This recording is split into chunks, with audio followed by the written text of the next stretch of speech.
Baik. Pertama, jangan belajar sifat 20. Jangan belajar sifat 20. Jangan belajar sifat 20.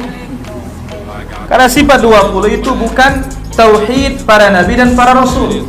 Itu tauhidnya ilmu kalam. Ustadz, ada orang berkata tauhid sifat 20 itu tidak benar. Yang sebenarnya adalah tauhid rububiyah dan uluhiyah. Bagaimana tanggapan Ustadz?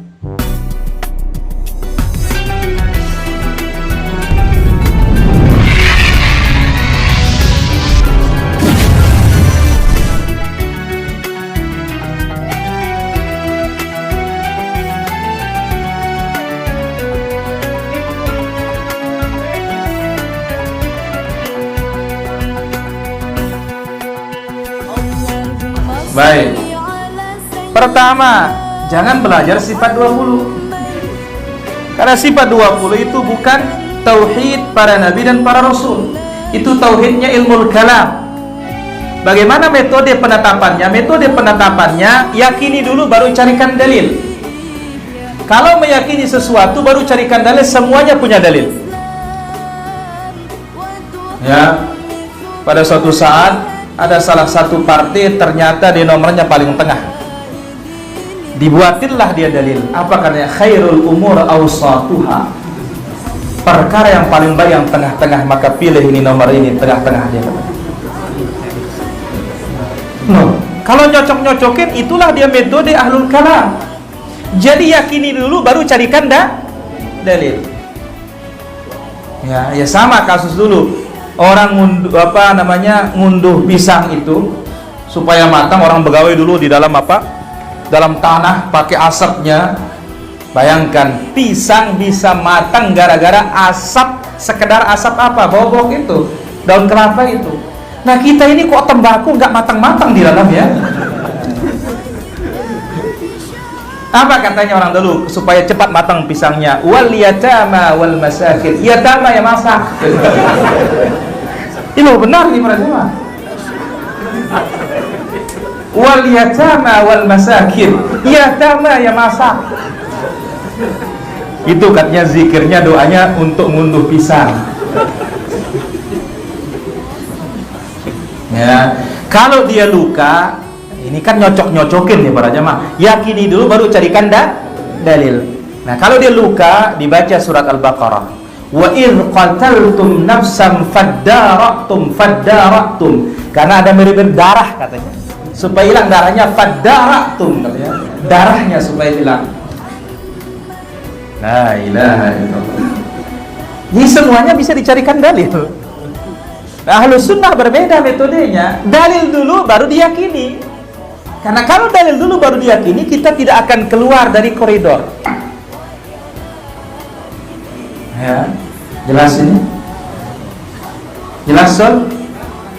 Itu berangkat dari sifat apa? Mukhalafatuhu lil hawadith katanya. Wujud, qidam, baqa, mukhalafatuhu lil hawadith.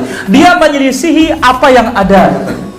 Tapi maksud dari kaidah itu atau sifat itu adalah meniadakan sifat. Wah, hadza batil. Ahlus Sunnah menetapkan sifat tanpa menyerupakan dan meniadakan keserupaan tanpa mengingkari. Laisa kamitslihi syai'. Ini nafi, tasybih, tamtsil. Wa huwas samiul basir, itsbatus sifah wal asma. Dan menetapkan nama dan sifatnya tidak serupa dengan sifat-sifat makhluknya. Assalamualaikum Ustadz. Waalaikumsalam warahmatullahi wabarakatuh. Ustadz, ada orang berkata tauhid sifat 20 itu tidak benar. Yang sebenarnya adalah tauhid rububiyah dan uluhiyah. Bagaimana tanggapan Ustadz?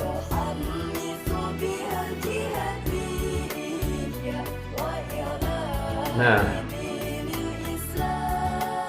ada orang memang berpendapat seperti itu. Kenapa kalian bagi sifat 20, sifat Tuhan menjadi 20, sedangkan nama Allah itu kan banyak. Kenapa dibagi 20? Saya bilang, kau dapat informasi dari siapa? Kami tidak pernah membagi sifat Allah menjadi 20. Cuman sifat Allah yang begitu banyak itu hanya kami bahas 20 untuk membantah syubhat-syubhat mengenai akidah. Bayangkan kita disuruh Allah berdakwah kepada kafir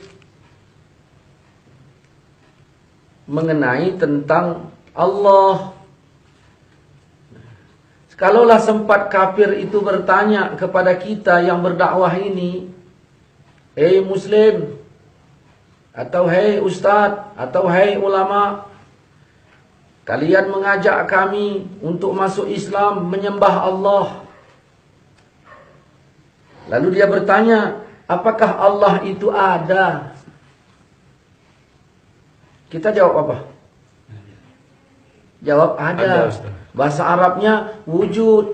Itulah sifat yang pertama dari sifat 20. Kemudian kafir nanya lagi, "Wahai ulama, kalaulah memang Allah itu ada, adanya sejak kapan?" Kita harus jawab, Allah itu tidak dimulai dari tidak ada. Adanya Allah dahulu, bukan belakangan. Nah, bahasa Arabnya apa? Allah itu qidam. Orang kafir nanya lagi, kalaulah memang Allah itu qidam, qidamnya sampai kapan? Adanya Allah sampai kapan? Maka dijawab lewat tauhid sifat 20, sifat yang ketiga, Allah itu kekal. Bahasa Arabnya baqa. 3. Wujud, qidam, baqa. Kemudian orang kafir nanya lagi, kalaulah Allah itu ada, sedia dan baqa, bentuknya seperti apa? Maka majulah sifat yang keempat, Allah mukhalafatuhu lil hawadis. Allah tidak serupa dengan bentuk apapun.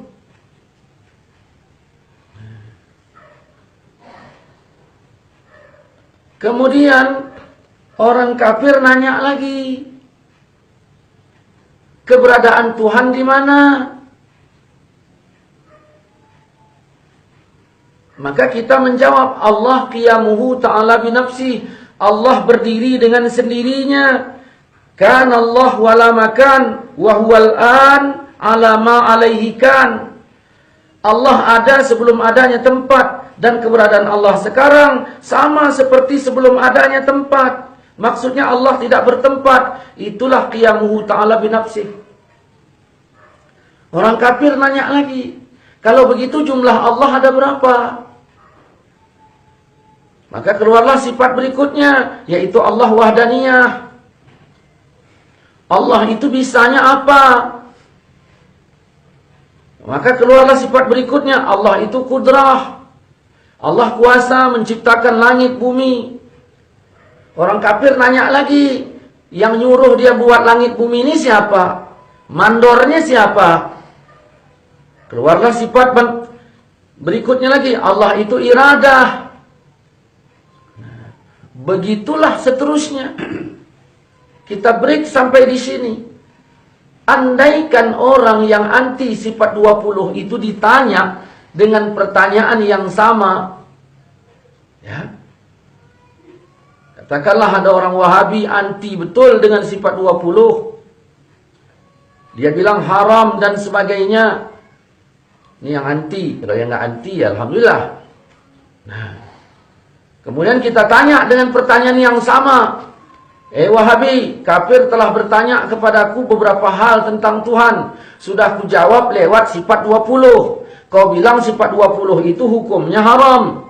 Enggak boleh. Cukup rububiyah dan uluhiyah. Sekarang kau kutanya pertanyaan yang sama. Apakah Allah itu ada? Kau jawab apa? Ya ada. Kalau ada nyontek kami. Kau ngikut kami, kau bilang nggak boleh. Ternyata kau jawab seperti yang kami jawab. Kutanya lagi keberadaan Allah sejak kapan? Kau jawab apa? Ya sejak dulu, berarti qidam. Keberadaan Allah sampai kapan? Kau jawab apa? Ya Allah itu kekal. Berarti baqa. Kemudian tanyanya, Allah itu bentuknya seperti apa? Kau jawab apa? Mukhalafatul lil hawadis. Berarti sama sama kami. Kenapa kau bilang tak boleh?